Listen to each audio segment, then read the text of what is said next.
Île-de-France, 671 communes sont définies comme étant rurales, soit plus de la moitié des communes franciliennes. Elles représentent 59% du territoire régional. La DRAC se questionne. Comment sa politique publique peut-elle inciter, soutenir et reconnaître les initiatives issues de la société civile en milieu rural? Pour tenter d'y répondre, nous nous sommes rendus dans la communauté de communes du Vexin Val-de-Seine, à l'ouest du Val d'Oise. La communauté de communes du Vexin Val-de-Seine rassemble 26 communes et environ 17 000 habitants. À la fois proche et éloignée de la métropole parisienne, la CCVVS occupe une place géographique particulière. Elle profite d'un patrimoine historique et des paysages du parc naturel du Vexin, mais également d'un riche terreau associatif. Au cours de ce projet, nous avons rencontré beaucoup d'acteurs différents, chacun avec leurs propres enjeux. Les élus et membres de l'intercommunalité, les associations, les conseillers et conseillères territoriaux de la DRAC et les habitants. Parmi les enjeux principaux, on observe un manque de connaissances réciproques du rôle et des missions des acteurs, en partie dû au manque de temps et d'espace dédiés. Et cette multiplicité des acteurs induit une multiplicité des besoins et complexifie leurs relations. Ces besoins gagneraient à ne plus être traités individuellement, mais par le dialogue collectif. À notre tour, on se questionne.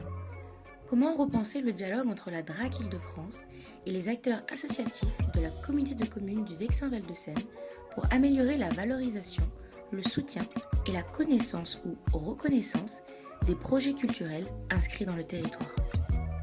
En réponse, nous avons monté le projet Parlons en jeu, la culture dans le Vexin. Parlons en jeu, c'est une rencontre atelier autour d'un support de médiation. Cette rencontre est à destination des membres des associations culturelles, de la commission culture de l'intercommunalité, ainsi que des conseillers et conseillères territoriaux de la DRAC. Une fois réunis, tous les participants sont invités à échanger autour de diverses thématiques de leur choix. Les appels à projets, les fêtes communales, les subventions ou encore les projets co-construits. Le support de médiation qui vient guider toute la rencontre atelier est un jeu de société avec des modalités d'utilisation très accessibles. Avant de commencer à jouer, les participants inscrivent leurs questions sur les cartes vertes. Comment répondre à un appel à projet de la DRAC? Par quel canal recruter des bénévoles? Quel événement peut-on co-construire à plusieurs associations? Des questions propres au territoire sont également inscrites sur les cartes bleues. La première équipe commence en lançant le dé et avance son pion sur le plateau. L'équipe adverse tire une carte de la couleur de la case et lui pose la question inscrite dessus. Ce moment de questions-réponses permet de lancer les échanges et favorise des débats bienveillants. Ici, le jeu de société est un support ludique qui rassemble les différents acteurs de la communauté de communes autour de leurs propres questions, mais leur permet également de découvrir d'autres initiatives culturelles présentes sur le territoire. La partie se termine lorsque la première équipe dépasse l'arrivée et se retrouve sur la case Production. Production. Oui, mais de quoi? Cette deuxième partie de la rencontre est un atelier de restitution.